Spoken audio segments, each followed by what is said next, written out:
The topic is basic concept of memory access time and semiconductor RAM and memories. In this we will see the introduction and problem statement and methodology and the conclusion and the reference. And first one is memory access time. Memory access time refers to the initial delay between the request for a data and its actual retrieval from the memory. It means when the user access the data, it takes some time to retrieve the data from the memory. This delay is a critical factor influencing the overall speed and responsiveness of any computer system. In this we will be knowing the delay, which will be the main factor for rectifying the speed and responsive time of the computer system. Typical RAM access range from 10 nanoseconds for static RAM to 400 nanoseconds for lower metal oxide semiconductor static RAM. For the static RAM, there is a range speed of 10 nanoseconds to 400 nanoseconds. The shorter the access time, the faster the process can retrieve necessary data, directly impacting system performance and user experience. When we read a data, if the data is accessed in a very short time, then the data is very short, then the processor speed is very fast, and it can also judge the speed of the processor according to the access time. Next, what is memory cycle? Access and recovery. Memory cycle time is the minimum interval required during consecutive memory operations. It includes access time plus any additional time needed for memory to recover before another operation can begin. In this, we will be knowing the memory cycle time which will be the minimum required during consecutive memory operations. In this, we will be knowing the time taken for the computer to access the data from the memory, and it will be including the access time plus any additional time required for the memory. Means when we need to access the data from the memory, we will be requesting the CPU to access it, and it will be helping in getting the data. Operation speed. This metric detects how quickly data can be read or written from the memory. We will be calculating the operation speed by the processing speed and also the time taken for read and write for the memory. Example scenario. For instance, a memory model with a 50 ns access time might have a 100 ns cycle time. This means after data is accessed, an additional 50 ns might be required for internal required processing. It means if we take an example, for a process access time is 50 nanoseconds, but for executing it will be taking 100 nanoseconds. Why? Because the processing speed will be decreased and the time required will be more.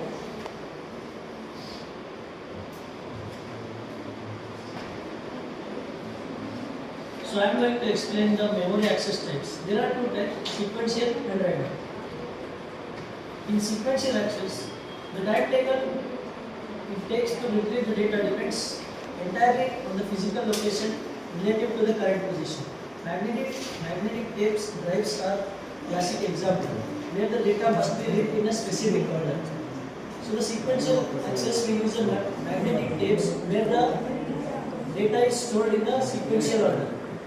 Compared to random access memory allows direct and immediate access to any memory location in a constant amount of time, which means we can access data from the random access memory independent of the location where it is stored, and the time will be constant regardless of where the data is stored.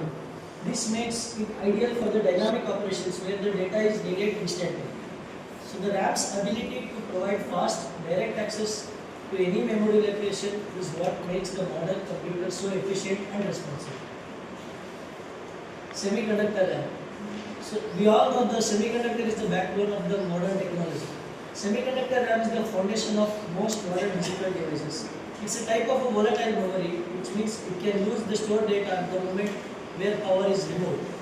Despite volatility, its primary advantages lie in its exceptionally fast access times ranging from 30 nanoseconds to the 500 nanoseconds, and its easily integration with the central processing units.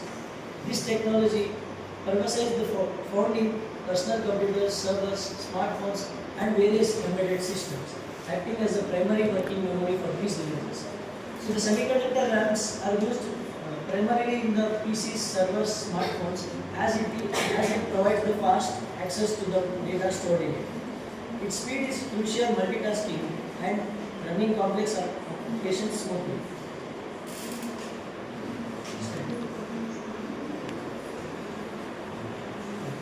Chiran na deep extra no. Sare. Are ಕೇಳ್ತಿಲ್ಲ. Static RAM extends itself by storing the data using for circuits is typically complexity 4 to 6 transistor memory cell. The significant submission of RAM is very fast access time often in the range of 10 to 15 ns, making it ideal for the crucial applications. Next, unlike DRAM, SRAM does not require theoretical refreshing. SRAM full form है. SRAM full form. Static RAM. RAM full form है. ನೀನು ಹೊಡಿತೀನಿ ನಾನು. ಅವನು ಹೇಳ್ಕೊಡ್ತೇನೆ ಹೇಳ. ಹಾಂ ಹೇಳ.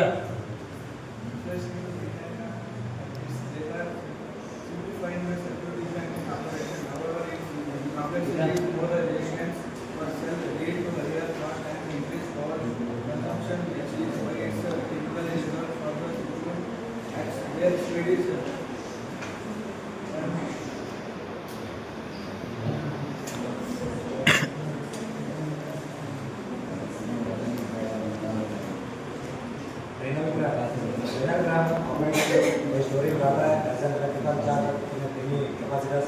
These luminescence consist of a capacitor and transistor. Due to charge depletion, DRAM requires periodic refreshing to prevent analog. The process may adds to its access latency. While lower the RAM, SRAM with access time physically 50 to 400 nanosecond. DRAM offers significant advantages in cost effectiveness and density. More memory per unit area. This balance of performance and affordability makes DRAM the main memory RAM in most modern computers, providing the bulk storage for active load power. ಅಷ್ಟೇನಾ ಮುಗೀತಾ. To store the data. A significant advantage of SRAM is its very fast access time, often in the range of 10 to 15 nanoseconds, making it ideal for speed critical applications. A very crucial advantage of static RAM is that it has a very fast access time, and its range is up to 10 to 15 nanoseconds, and it will be using in the most of